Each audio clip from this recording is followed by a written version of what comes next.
जो यहाँ से 10 साल के विधायक राहुल तिवारी जी हैं और उनके पिताजी भी 5 साल से यहाँ विधायक थे और बिहार सरकार में मंत्री थे।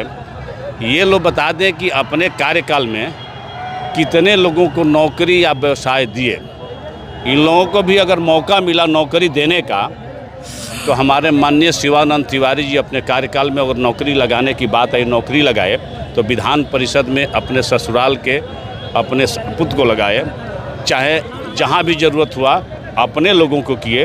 शाहपुर विधानसभा के किसी एक व्यक्ति का मंत्रित्व काल में नौकरी नहीं लगाई। भोजपुरी के पावर स्टार पवन सिंह पहुंचे हुए थे सभा को संबोधित करने के लिए और यहां से एनडीए के जो समर्थित उम्मीदवार है राकेश ओझा, उनके लिए वोट मांगने के लिए कितना फायदा होने वाला है? आप तो यहाँ के जनता जिस तरह से यहाँ पर आकर के आशीर्वाद दी प्रत्याशी को, इसमें तो स्वतः स्फूर्त है कि कितना फ़ायदा होना होगा। आज तो आरजेडी के जो प्रत्याशी हैं यहाँ की जन समर्थन और जनसभा को देख करके खुद भांप गए होंगे कि इसका परिणाम क्या होने वाला है। कितने जन समर्थक यहाँ पे पहुँचे हुए थे? क्या उतना जुनून 6 तारीख को मतदान केंद्रों पर दिखेगा? बिल्कुल दिखेगा। एकदम बहुत सारे लोगों ने एक मुश्त हाथ उठा करके बोला कि हम राकेश ओझा के पक्ष में मतदान करेंगे और इसका परिणाम 14 तारीख को पता चलेगा।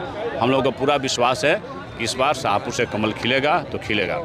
इंडिया गठबंधन के द्वारा जो है घोषणा पत्र जारी किया गया है और घोषणा पत्र आप भी देखे हैं कि उसमें कहा गया है कि आज़ादी के बाद जिस घर में नौकरी मिला है नहीं मिला है हर घर नौकरी देंगे। यहाँ के जो दो टर्म से विधायक है, सिटिंग एमएलए है राहुल तिवारी, वो कह रहे हैं कि एनडीए की सरकार है वो घोषणा पत्र कॉपी की है, सीधे जो है कि तेजस्वी यादव को सत्ता बैठा देना चाहिए। मैं पूछना चाहता हूँ इंडिया गठबंधन के नेता से कि ये पहले बता दें कि नौकरी देने की बात के साथ साथ ये बता दें कि जिस समय नौकरी दिए तो ज़मीन लेकर के नौकरी दिए, पैसा लेकर के नौकरी दिए, इस बार क्या लेने की विचार रखें ये भी तो बता दें। बिना लिए हुए तो कुछ देते नहीं हैं लोग। टिकट भी देना है तो पैसा लेकर के, नौकरी भी देना है तो ज़मीन लेकर के। इस बार भी बता दे लो कि उन लोग का प्लानिंग क्या है, ये भी बता दें।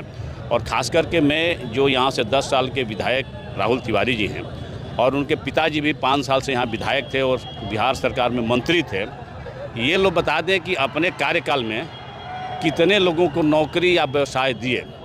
इन लोगों को भी अगर मौका मिला नौकरी देने का तो हमारे माननीय शिवानंद तिवारी जी अपने कार्यकाल में अगर नौकरी लगाने की बात आई, नौकरी लगाए तो विधान परिषद में अपने ससुराल के अपने पुत्र को लगाए, चाहे जहाँ भी ज़रूरत हुआ अपने लोगों को किए। शाहपुर विधानसभा के किसी एक व्यक्ति का मंत्रित्व काल में नौकरी नहीं लगाए। शिवानंद तिवारी साथ लाइव आए थे, बोल रहे हैं कि बिंदेश्वरी दुबे ने बूथ कैप्चरिंग करके और चुनाव जीता था, क्या कहें? देखिए, बिंदेश्वरी दुबे जी के समय में यहाँ की शाहपुर के जनता ने अपार समर्थन उनको दिया था और हम लोग शाहपुर के जितने भी विधानसभा के वासी हैं अपने को गौरवान्वित महसूस करते हैं कि हमारे शाहपुर के लाल स्वर्गीय बिंदेश्वरी दुबे जी बिहार के मुख्यमंत्री बने। जब शाहपुर से विधानसभा के चुनाव जीते तो हम लोग अपने आप को गौरवान्वित महसूस करते हैं। हम उसमें उनको कहना है, कहते रहे, चूँकि वो शिवानंद तिवारी जी भी चुनाव लड़े थे, हारे थे तो आरोप लगाएंगे ही। उस समय शिवानंद तिवारी जी भी चुनाव लड़े थे, इसलिए उन पर दोषारोपण इन लोगों को करना काम है और हमारी जनता ने उनको आशीर्वाद दिया था और बिहार का प्रतिनिधित्व किए, इसका गर्व है हमें। पिछड़ा अति पिछड़ा को लेकर जो है काफ़ी चुनाव में देखा जा रहा है, फोकस है। तेजस्वी यादव भी शाहपुर विधानसभा में पहुंचे हुए थे और खुले मन से कहा कि पिछड़ा के जो नेता है मुकेश सहनी, मैं उनको डिप्टी सीएम बना रहा हूं। और यहाँ के जो विधायक है राहुल तिवारी कह रहे हैं कि मैं पासवान हूँ। मैं राहुल तिवारी से पूछना चाहता हूँ और तेजस्वी यादव जी से कि हमारी सरकार सबका साथ सबका विकास के साथ में काम करती हैं। उनकी जब भी सभा होती है तेजस्वी यादव की तो लालू डेरा में क्यों होती हैं? क्या लालू डेरा के ही लोगों के वोट से वो विधायक बनते हैं?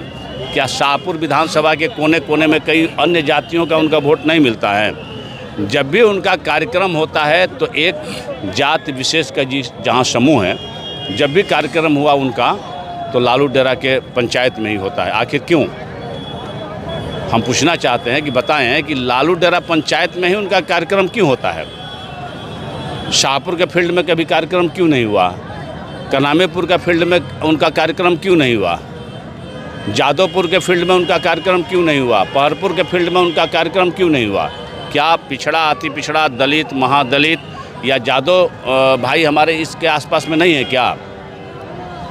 तो क्या लग रहा है इस बार वो हैट्रिक लगाएंगे कि आप लोग क्लीन बोल्ड कीजिएगा? देखिए, अब तो आपको दिखाई दे दिया आज की जनता का मूड क्या है।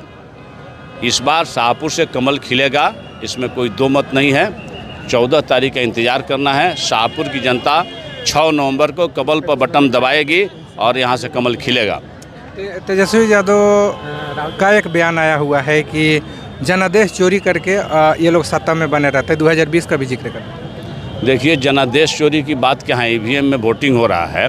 जहाँ से वो जीत जाते हैं वहाँ जनादेश का चोरी नहीं होता है, जहाँ हार जाते हैं वहाँ जनादेश का चोरी हो जाता है। तेजस्वी यादव राघोपुर से जीते तो वहाँ जनादेश का चोरी नहीं हुआ, जहाँ हार गए वहाँ जनादेश का चोरी होता है। तो ये खिसियाली बिल्ली खंभा नोचे वही हाल है। इसमें उन लोगों का दोषारोपण, उस पर हम लोग को बात विवाद में पड़ना नहीं। हम लोग अपना काम कर रहे हैं, अपने वोटरों के पास में जा रहे हैं। हमारे एनडीए के सारे वोट एकत्रित हैं। 6 तारीख को एकमुश्त होकर के कमल पर सभी बटन दबाएंगे और 14 को कमल खिलेगा। तो इस बार शाहपुर में सत्ता परिवर्तन होगा? शाहपुर से विधायक का परिवर्तन होगा। वो कह रहे हैं कि पवन सिंह, पावर स्टार पवन सिंह है, वो एक समाज के नेता है, उस समाज का वोट नहीं मिलता है, ये राहुल तिवारी का आरोप। देखिए, आपको तो पता होगा, आप मीडिया वाले हैं, क्या एक समाज के यहाँ लोग जुटे हुए थे?